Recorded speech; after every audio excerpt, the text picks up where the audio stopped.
नमस्कार, Hindi dictation YouTube channel पर आप सभी का स्वागत है। रेडी हो जाइए डिक्टेशन लिखने के लिए जनसत्ता से।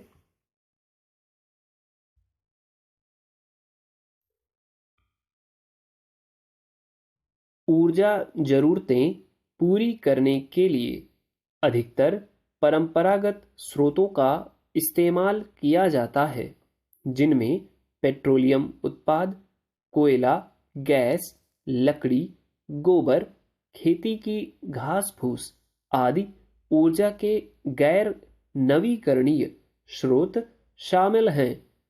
जीवाश्म ईंधन, जो हजारों सालों तक पृथ्वी के नीचे दबे पेड़ पौधों और जीव जंतुओं के जीवाश्म से प्राप्त होते हैं, उनके भंडार सीमित हैं।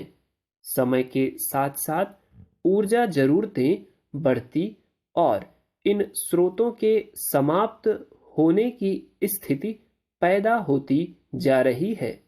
ऐसे में भारत सहित विश्व भर में ऊर्जा संकट गहरा रहा है।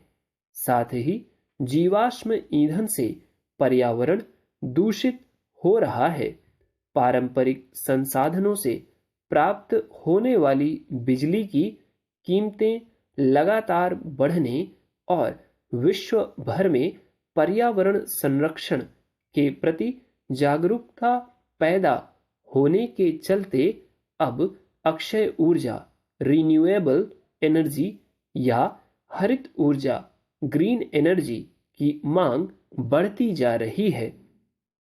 भारत की बढ़ती जनसंख्या के मुताबिक ऊर्जा जरूरतें पूरी करना एक बड़ी चुनौती बन गया है। विकासशील अर्थव्यवस्था वाले भारत के औद्योगिक विकास और कृषि कार्यों हेतु शहरी और ग्रामीण क्षेत्रों में बिजली की मांग निरंतर बढ़ती जा रही है। इसलिए अब बिजली की नियमित आपूर्ति के लिए भारत को न्यूनतम लागत के साथ विद्युत उत्पादन में आत्मनिर्भर होने की आवश्यकता है, जिससे औद्योगिक विकास और अर्थव्यवस्था को बढ़ाने में मदद मिलेगी।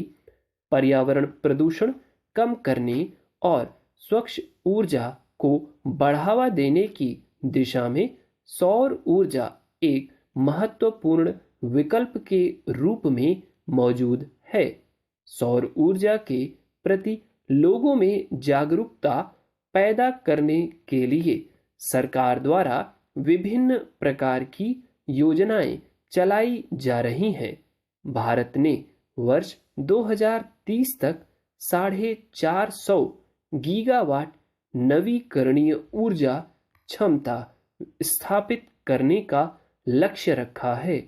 इस साल तक 175 गीगावाट नवीकरणीय ऊर्जा स्थापित करने का प्रयत्न है, जिसमें खास तौर पर सौर ऊर्जा पर ध्यान केंद्रित किया गया है।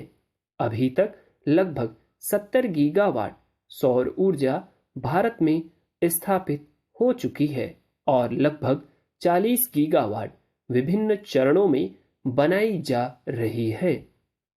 इस तरह 175 गीगावाट नवीकरणीय ऊर्जा क्षमता विकसित करने के महत्वपूर्ण लक्ष्य को प्राप्त करने की दिशा में भारत लगातार आगे बढ़ रहा है और साथ ही दुनिया के दूसरे देशों का सहयोग भी कर रहा है। आधुनिक विकास ने प्रकृति और पर्यावरण को बहुत हानि पहुंचाई है। इसलिए अब सूर्य के प्रकाश के साथ जुड़कर ही हम इस बिगड़े हुए प्राकृतिक संतुलन को साध सकते हैं। सूर्य कभी अस्त नहीं होता, उसकी रोशनी दुनिया के किसी न किसी कोने में हर समय पहुंचती रहती है। विश्व के कई ऐसे देश हैं जहां सूर्य का प्रकाश भरपूर मात्रा में पहुंचता है, लेकिन प्रौद्योगिकी और संसाधनों की कमी के कारण वहां सौर ऊर्जा का उपयोग नहीं हो पा रहा है। उन्नत तकनीक की उपलब्धता, आर्थिक संसाधन, कीमतों में कमी, भंडारण तकनीक का विकास, बड़े पैमाने पर निर्माण और नवोन्मेष जैसे सभी जरूरी संसाधन और सौर ऊर्जा को बढ़ावा देने के लिए बहुत आवश्यक हैं।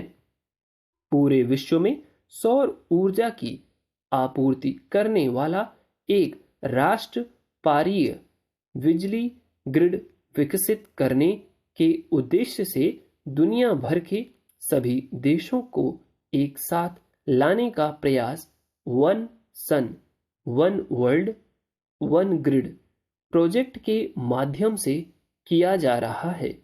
भारत की इस महत्वाकांक्षी सौर ऊर्जा परियोजना का उद्देश्य सामान्य संसाधनों का उपयोग करके बुनियादी ढांचे और सौर ऊर्जा के लाभों को वैश्विक सहयोग के माध्यम से साझा करना है। यह अंतर्राष्ट्रीय ग्रिड विश्व भर में उत्पन्न सौर ऊर्जा को विभिन्न केंद्रों तक पहुंचाएगी। नवीकरणीय ऊर्जा, खासकर सौर ऊर्जा के लिए विश्व के अन्य देशों के साथ सहयोग बहुत जरूरी है और इसी के लिए अंतर्राष्ट्रीय सौर गठबंधन की स्थापना की गई है। अंतर्राष्ट्रीय सौर गठबंधन एक संधि आधारित अंतर्राष्ट्रीय अंतर सरकारी संगठन है जिसका प्रमुख उद्देश्य सदस्य देशों को सस्ती दरों पर सौर तकनीक का प्रबंध कराना और इस क्षेत्र में अनुसंधान और विकास को बढ़ावा देना है। अब तक 110 देश इस समझौते पर हस्ताक्षर कर चुके हैं और 90 देशों ने इस पर हस्ताक्षर की सहमति दी है।